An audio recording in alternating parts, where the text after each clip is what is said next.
Moi drodzy, teraz troszkę o sprzęcie, jakim gramy. Jaki sprzęt wybrać? Przede wszystkim nie kupujcie ani nie dajcie się namówić na kupowanie drogiego sprzętu przez właścicieli klubów, ludzi, którzy sprzedają kije, będą starali się Wam mówić, że ten sprzęt jest bardzo dobry, bo jest drogi. Nie, przez jakiś okres czasu naprawdę grajcie różnymi kijami, pożyczajcie od kolegi, bierzcie kije z wieszaka, musicie nimi troszkę pograć, ponieważ każdy ma inne upodobanie i każdemu będzie pasowała inna waga, inny rodzaj drzewa, z jakiego kij jest wykonany. Każda charakterystyka tipa też jest inna. Jeden lubi grać miękkim tipem, drugi twardym, niektórzy lubią grać grzybkiem, niektórzy lubią płaskim, więc dajcie sobie czas. Dobry kij używany można kupić naprawdę za 200-300 zł. Nie trzeba wydawać paru tysięcy na kij po to, żeby nim grać i być niezadowolonym. Ja osobiście znam zawodników, którzy kupili kij za parę tysięcy złotych i po tygodniu, dwóch oddawali go za bezcen lub wymieniali się za kij, który stoi na wieszaku, dlatego że okazało się, że ten na wieszaku to jest ten jedyny. Zresztą sami wiecie, że pełno zawodowców i tak naprawdę paru topowych zawodników grało kijami za parę funtów i zdobywało nimi mistrzostwa świata. Więc nie cena tutaj jest ważna, choć jest to też jakiś wykładnik sprzętu, ale na razie skupcie się na tym, żeby przez jakiś czas grać jak największą ilością kij i próbować ten sprzęt, żeby go dostosować do siebie.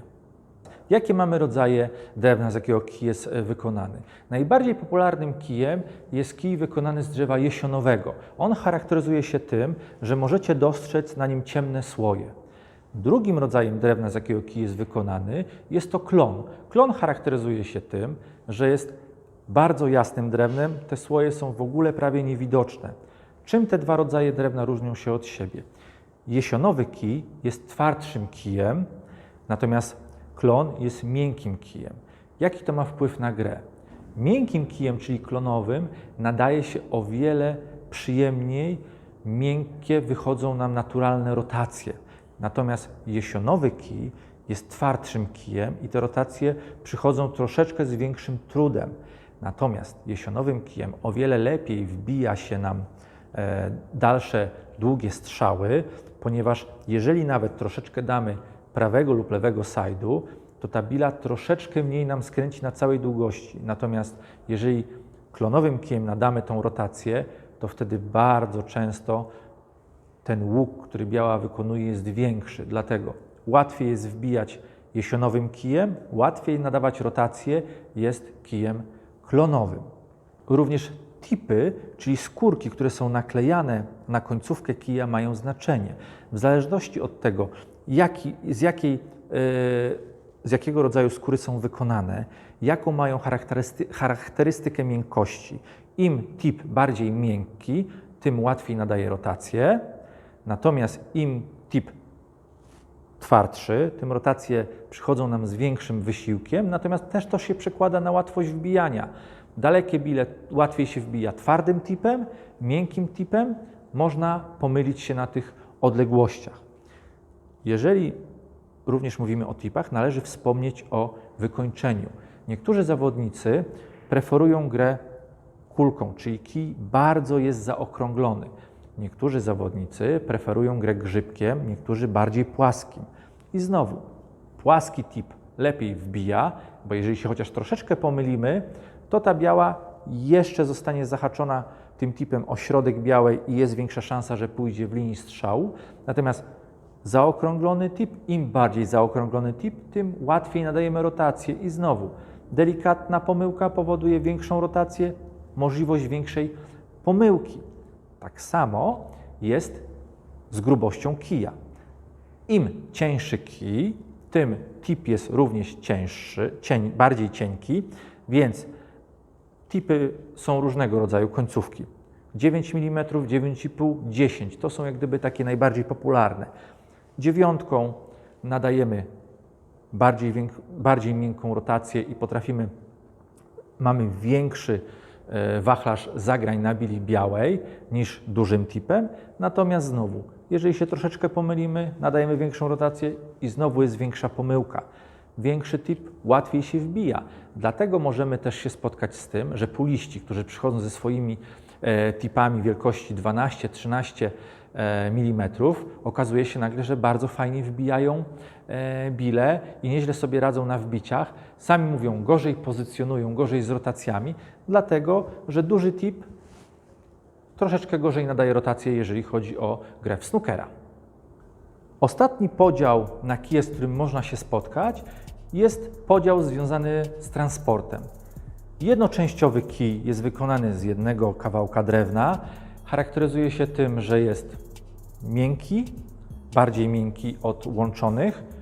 Jest trudny w transporcie, bo jednak do samochodu jest potrzebny futerał znacznych gabarytów i zajmuje tak naprawdę miejsce czasem dla 2 albo 3 osób z tyłu samochodu, ale te kije są coraz bardziej popularne. Kije dwuczęściowe, łatwe w transporcie, ponieważ zajmują bardzo mało miejsca.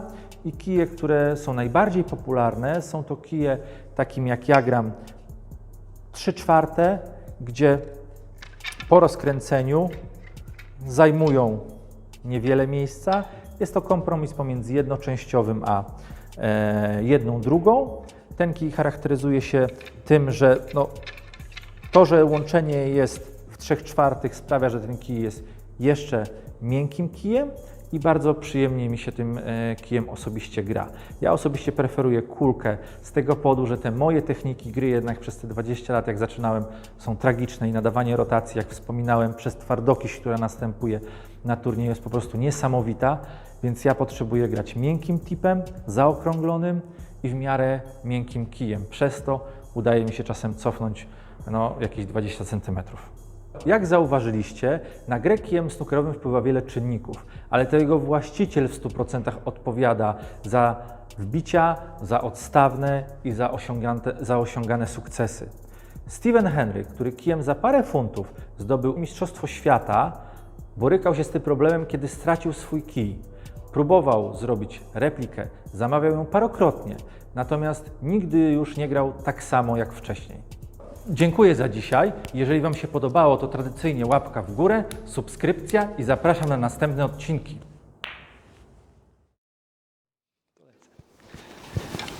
Gwiazdor mędrkował i zapomniał, ale to 9 to chyba w głowę uderzyło. Jeszcze jest coś takiego jak waga kija i wyważenie.